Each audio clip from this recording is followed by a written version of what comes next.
Good afternoon and welcome to yet another edition of Government in Transition, a special program brought to you by the People's Progressive Party Civic.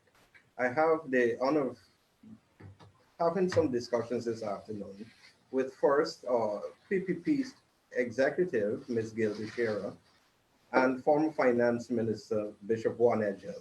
I welcome you both to today's program.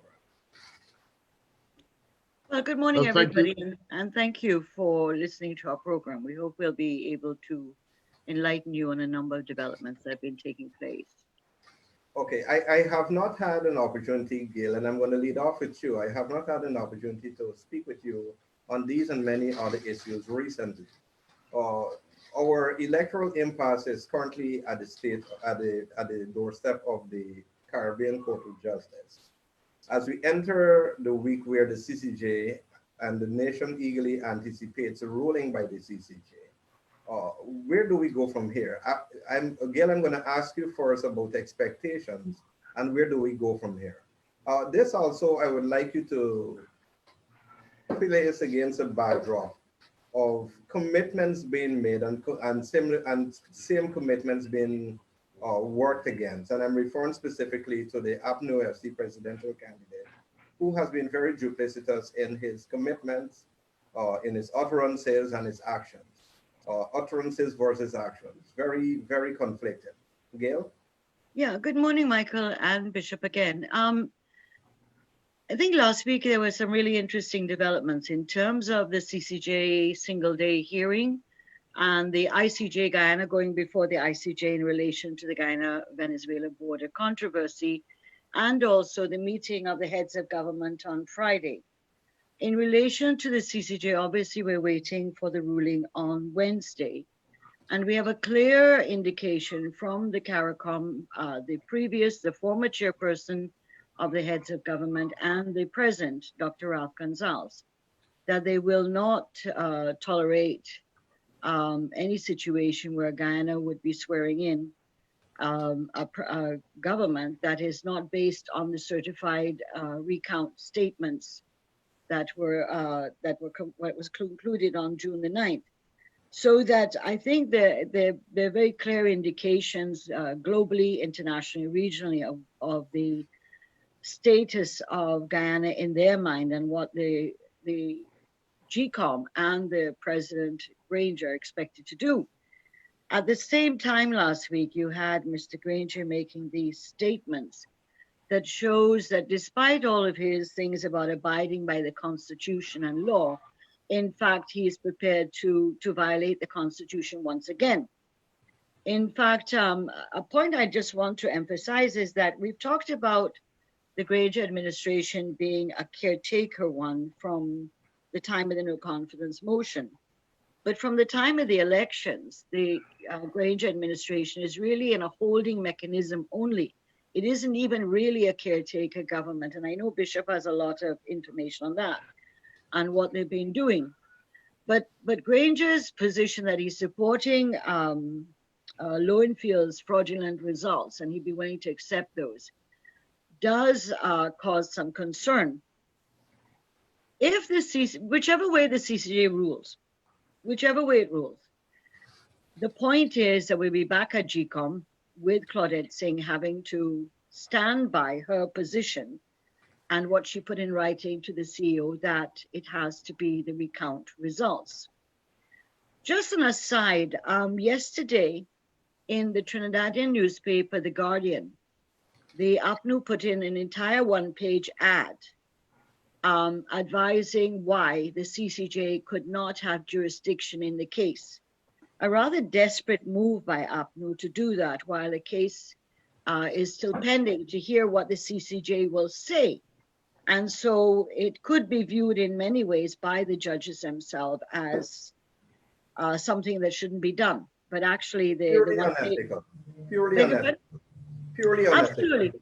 Absolutely. And I mean, the court did not take kindly to a number of things that have happened in relation to the statement by Sir Alexis, nor Justice Anderson, who withdrew from the case. So the APNU is trying to feel that they can influence the CCJ by this form of bullyism in a sense. But my position is, and the party's position is whichever way the court goes, they dismisses, and say they don't have jurisdiction, or they have jurisdiction and rule that the GCOM will have to do the next step, which is to convene a meeting and order Lowenfield to provide the results. Now, even Mr. Granger says that the chairman has the results already. That is Lowenfield's fraudulent results of June 23rd. And our information is that the chairperson never received that she refused to take it because there was a stay of execution by the CCJ. So there are a number of things that will be happening. Wednesday is certainly going to be a day that I think all of Guyana and many organizations in the world will be looking at.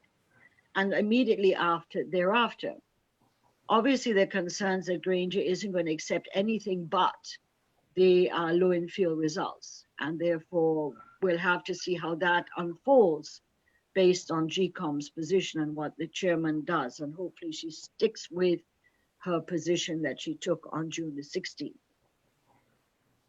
Bishop, on this issue, and Gail touched on it a bit, the reality of the caretaker status of the incumbent administration, more or less should be taking the posture of a holding pattern, but rather has been operating as though it's business as usual.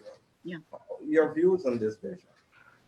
Well, Michael, certainly it's not business as usual, except that Granger has elevated himself into messiahship, thinking that Guyana cannot function without David Granger.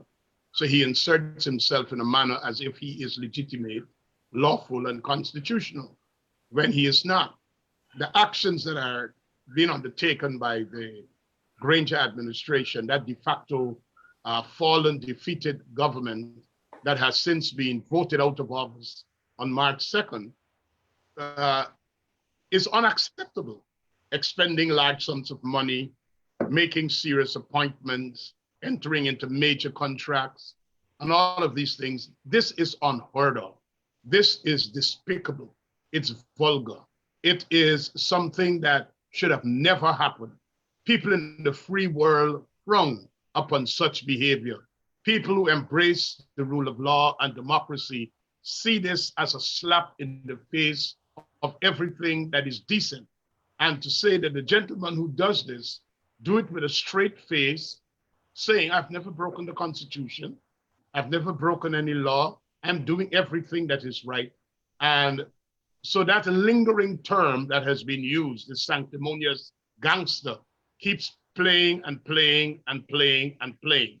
As a matter of fact, he and his team of the likes of the Harmons and the Volla Lawrence and the Trotmans and the Pattersons and the Catiyus, and we could go on and name them, they're actually injuring Guyana. And not only injuring Guyana, but they're injuring the very people who voted for them. And this is something that we should take note of, because when they undertake such posturings and such actions, and they conduct themselves in such a way, not only is PPPC supporters being injured and the image of Guyana being injured, but their own supporters are being injured. And I think for the sake of the people who respected them enough to vote for them, for the sake of the people who respected them enough to campaign for them, and as the man in the street would have said to me over and over, I put my belly out near these people, and look how they're behaving now. That is the embarrassment that their own supporters are facing. But Bishop, if I may interrupt on this very topic, and it's very interesting that you raise this particular topic, because I shudder to think that there is a paucity or there's an absence or a shortage of support base with for the APNU AFC that is void of or does not possess some level of both maturity and integrity. What would you say to the right-thinking APNU supporters, specifically to the APNU supporters? Well, Michael, I'm glad that you asked, because when you look at social media, which is the place the majority of Guyanese find an outlet to express their views, a lot of the people who were once very vocal, very, very vocal in the run-up to the elections in support of Granger and his administration have either disappeared or extremely silent or very few with their words. That tells me that there is, out of that 217,000 Guyanese that voted for Granger in the APNU AFC, not all is lost. It's just a small group at the top that is criminal in their behavior for the theft of an election. It's a very few at the top who want to continue the squandermania, the rape of the treasury, and the destruction of our economy for personal benefit. But the majority, and I insist, the vast majority of that 217,000 plus Guyanese who woke up on March 2nd, went to the polls, conscientiously thinking that Granger and his team is the best team for Guyana, and put their X next to their symbol. They are now extremely disappointed. And Michael, while I am hearing of the statements coming from the OAS, the Commonwealth, the CARICOM, the United Nations Resident Coordinator, the Americans, the British, the Canadians, the European Union, the private sector, the Chamber of Commerce, and all the other agencies, the FITUG, all who have spoken and have spoken directly to this situation of electoral fraud. I think the time has come for the 217,000 Guyanese to start sanctioning the APNU AFC leadership. And how do they sanction them? By saying, clear, we're not thieves. We're not fraudsters. We are not crooks. We are Guyanese who believe in a democratic process. We voted for you. You have not won. It's time to concede. We voted for you with the expectation that you will take the reins of government. The fact of the matter is the PPPC got 233,339 votes, 15,416 more than us. Concede, give way. Let's reconcile Guyana. Let's be reasonable. Let's be rational. That 217,000 plus Guyanese must say no to the James Bonds and the Sherrod Duncan and the Christopher Jones and the Mark Benchcorp and the Rickford Burke. We will not go the way of violence. We will not break up the tongue. We will not injure people because of their political opinion. We are Guyanese. We want Guyana to go forward. So it's time for internal sanctions. It's time for the young leaders in the PNC, decent, intelligent, well-measured, well-reasoned, God-fearing people to sit together and says, this nonsense must stop. The actions of that 30 or so people at the top is making all of us look bad. It's taking us into a path of destruction. It has serious long-term consequences for all of us. It has serious short-term consequences for all of us. And it's time for internal sanctions to come from the supporters of the APNU AFC. And that's what I think will wake up this cabal to the reality. We cannot get away with electoral fraud. We cannot steal a country. We have to come back to the middle, behave in a manner that is befitting of a democracy, and obey the rule of law, and let constitutional rule be restored to Guyana. So I think that is where we are. And I would like to see the internal sanctions from the young, intelligent, rational, well-measured, God-fearing, reasonable Guyanese who supported the APNU AFC at the polls to start imposing the sanctions now. Let their voices be heard. Let them start posting. Let them start writing. Let them start calling on their leaders to behave in a manner that is for the good of Guyana, putting Guyana first. Gail, the word sanctions, it's a very frequently used word in recent times. In many cases, in many instances, it's a very frequently misused word, especially when mischief is afoot, more specifically on social media. one of the things that has been peddled uh, by the propaganda machinery of the APNU AFC is that the People's Progressive Party has been asking for sanctions on Guyana. Absolutely untrue. I'm going to give you an opportunity to refute such spurious claims. Gail. Well, but let me just go back a little bit. When the AFC brought the no confidence motion in 2014, August, it is Mr. Granger and others who went on camera, and there's footage, to show Granger calling for sanctions if the PPP did not proceed to hold elections. And in fact, in the period of prorogation, this was Granger and Greenwich, by the way, calling for sanctions against Guyana, that Guyana was violating, the President Ramatar was violating the Constitution. We're here today now where we have witnessed, what is it, 16 months, 17 months since the no confidence motion, 122 or 23 days since the election on March the 2nd. And Granger has done everything possible in his cabal to prevent the true and accurate results of those elections being held.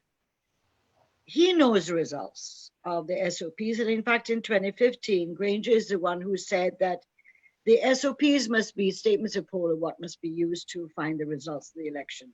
Even in 2015, where Lowenfield is the one that said that a number of the SOPs were fraudulent, that they weren't the same paper, that they were paper that wasn't used when they were printing the statements of poll, etc. And yet, despite that, Mr. Lowenfield, as the chief elections officer, and the chairman, Dr. Serge Valley, are in the media quoted as saying that these things were immaterial and would not have changed the results. In fact, the phrase that was quoted from them was that nothing would interfere with the victory of the APNU AFC elections. And I went back to 2015 to talk about now, in the sense that here is a government that has overstated time. It is squatting in government illegally at this point, in terms of everyone knows the results and Granger will not accept it. You have a person who is duplicitous, not only sanctimonious, but duplicitous. And I think he believes he's reached a point in delusion that he believes his own lies. But the fundamental issue is he doesn't want to give up.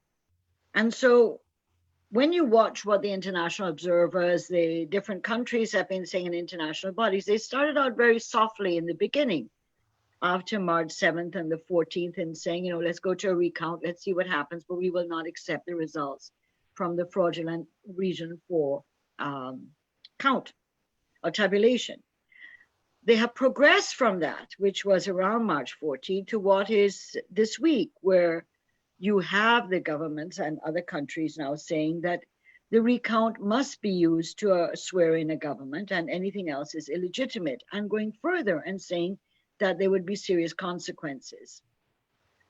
The world today is not accepting rogue governments and rogue countries or pariah countries, despite all the contradictions that exist internally in many countries to do with democracy. The OES, the CARICOM, the Commonwealth are not going to accept a rogue state. And so sanctions can take, as we said, many forms. And so we've said various times here, in terms of visas being withheld or revoked for persons in the APNU AFC administration and in GCOM. That is probably the first stage. The second would be even more strenuous sanctions in terms of trade and investment, and even access to our oil money, which I believe is in the US Federal Reserves. If we see that that is where in Venezuela they're trying to access their gold from the Bank of England, and where the court in England has ruled against that. So that there are very serious consequences. They start out mild and they become more serious. The point is that the APNUFC, led by Granger, seems to be oblivious to this and do not care. And I go back to a quote from Dominique Gaskin, who was, in a sense, is the son-in-law of Granger, a former minister, a leader of the AFC, who made it clear that, one, that APNU was deliberately, led by Granger, deliberately misleading the APNU supporters, deliberately misleading them and giving them expectations that were totally untrue. And in addition to that, he said that the Granger-led administration would not give up power, that they will hold on to the reins of government as long as possible. So that if by the time we come to GCOM making the decision, as they should, in relation to the certified recount results, then we may obviously be in a situation where APNU doesn't accept, or Granger doesn't accept the results. Obviously, he'd be forced to eat his words then, because he's the one that said, I will abide by the declaration of the chairman. Of course, he put in the caveat that I will accept it, of course, if all these irregularities have been removed: voter impersonation, dead, migrant people, and of course supporting Lowenfield's 115,000 people being disappeared. But Gail, I think I should, I want to interrupt, especially on this specific point. Yeah. You seem pretty much optimistic. This is also a gentleman who referred to the CARICOM observation mission to the recount as the most important interlocutor in the process. And then wanders off into the sunset or behind closed doors after the CARICOM observation team reports. You seem more optimistic than I am about the sincerity of Mr. Granger. No, I don't. I've written pointing out about his messianic behavior, and he's paranoid delusional. And the editor removed the word paranoid and left delusional in. So I have no misgivings about what Mr. Granger represents and what he's capable of doing, except I do believe that and the risks are great. I believe that Mr. Granger can very well, even if GCOM agrees to declare based on the recount results, that there's no saying that Granger will accept. And I'm using Dominique Gaskin's words to say that they won't. But I believe that in relation to sanctions, were that to happen, there is a local dimension, what will be the response of the Guyanese people, and there's an international regional dimension, which you asked about, and that's the sanctions. The road can be a very rocky and quite a dangerous one. But Granger, I don't hold personally a lot of hope that Granger will suddenly wake up and say, let GCOM go ahead and do what's right. I don't hold that. But I do believe that the forces that are against him are much larger and greater. And were he to go in that direction, we as a country and he will face consequences. You touch on a very important issue, however, the issue of being duplicitous. And duplicity is not only in about and within that one individual, that is the leader of the APNU AFC coalition. We've seen individuals and factions within the coalition. We've seen the duplicitous statements coming from individuals within the APNU AFC coalition. I'll ask both you and Bishop to speak a bit about it. Mr. Granger says one thing. The PR arm of the APNU AFC says one thing. Joseph Harman says another thing. Rickford Burke says one thing. Nicolette Henry says one thing. Nicolette Henry sues Rickford Burke. It seems like a madhouse. Well, there are two ways to look at that, Michael. I prefer to choose the way that says there's a method to that madness. Yeah. There is a method to that madness. If you notice, when Granger wanted to get his bully statement out, that he is not giving up, so to speak, he didn't choose Enrico Wolford or Gordon Mosley. He went on Benchcop, Mark Benchcop.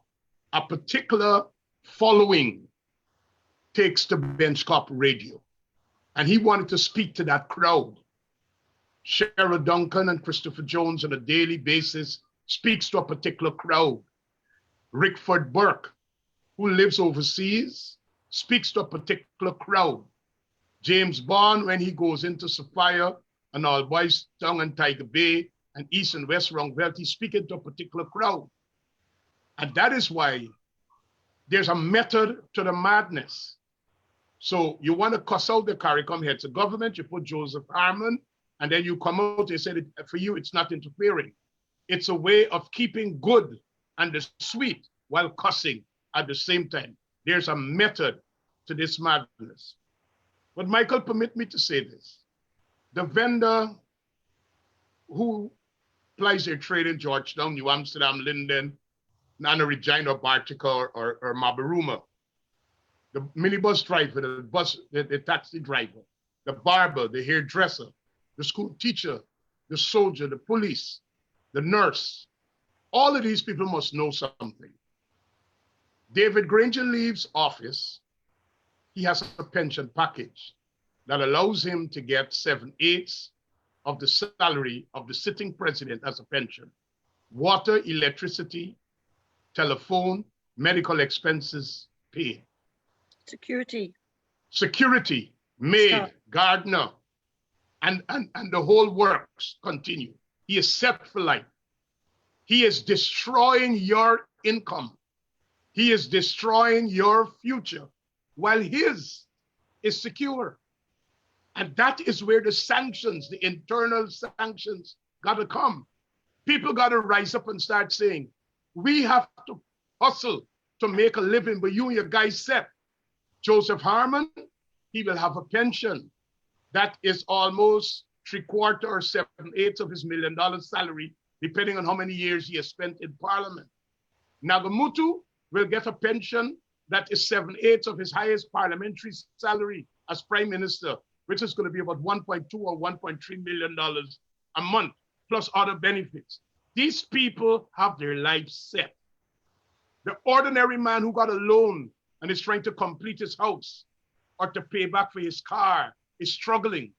And these people are using them as pawns to get along with their own agenda to further enrich themselves, their family, and their cronies. Look and see whose children got scholarships. Look and see who's getting the contracts.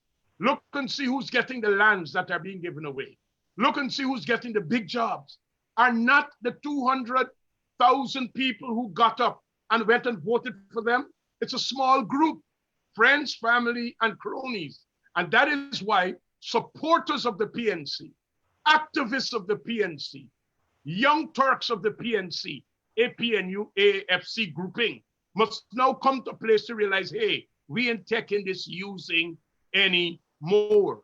Because the sanctions will come to people personally, but then when we can't get access to the oil money, which means the things that the oil money should have done for infrastructural development, economic development, to create great opportunities are going to be stifled and withheld because of the illegal, unlawful, unconstitutional behavior of Granger and a few. And that is why I believe we are thankful, we're extremely grateful for the positions of our international development partners, whether our international financial institutions, governments, or organizations. The positions they have taken are commendable and they are laudable. But it's time for the people of Guyana to recognize you can't be hoodwinked. Don't let nobody mamaga you anymore. I'm using all the local terms where the man in the street could understand. They can't keep pampersetting themselves and punishing all of us. We got to be able to get up and do something. We got to say to them. So I think there needs to be a loud shout. There needs to be a loud chorus coming from the young people, those single moms who are battling to get their children to school and keep food on the table, those men who are trying to service their loans to keep their mortgage and their car payments going. There need to be a loud chorus. We've had enough. It's 120 plus days and counting. Granger and group, you got to go. Look what Ramatar and his group did in 2015. They gave up and they came back and they won. You need to give up, reorganize yourself, get your act together, and if the people want you back, they will vote you back in. Democracy must be at work. And that is what I'm saying. They have their bread well buttered with cheese, ham, bacon, and even a piece of macaroni pie with some sausages on the plate. And there are people out there who are still scrunching to get some bread on their table. And this is why we need to have action from the grassroots, the ordinary people, the supporters, the diehards, the people who nail up their flags, the people who wave the banners at the rallies, the people who joined the trucks and shouted, who wore the jerseys, are the ones who are feeling the squeeze and will continue to feel the squeeze. And as a brother, I'm saying to other brothers and sisters, please don't support something that will bring harm to you. I'm saying to all my brothers and sisters in Linden, in Buxton, in Golden Grove, in South Georgetown, in Virgin Nugent and Denamstel and Portroyne, and wherever, in Ithaca and Litchfield, don't support something that is going to hurt you. Look out for yourself. Look out for your family. You have a group of people that you believed in. They have lied to you. They have disappointed you. They have let you down. It's time to let them go and let Guyana go forward. And that's the movement where we need to be going. On that note, Bishop, our program is almost at an end. In closing, Gail, I'll ask you to speak directly to the Guyanese. Well, I want to support Bishop in what he said, that clearly I believe and always have believed that the Guyanese are democratic minded. They want democracy. They want the free will to vote for who they want. And I think too that the PNC and historically has been one to try to mislead their supporters and have succeeded over the decades by playing on a divide and rule position, particularly using ethnicity. In this case, in this time, the fact that we've had 120 odd days of waiting and it has been peaceful. Our people have been extraordinary discipline, and I mean our people, meaning all our people, not just those who supported the People's Progressive Party Civic. The fact that APNU so far has been able to have mass activities is something we need to watch. Is an indication of people are frustrated and want to get on with their lives, or is it just that APNU is not the APNU it was in 2015? I believe strongly that the majority of Guyanese, whether they voted for APNU or PPP or any other party, want this thing to be over. But they don't want it to be over anyhow. They want it to be over in the right way. They are more and more recognizing that the recount has to be used.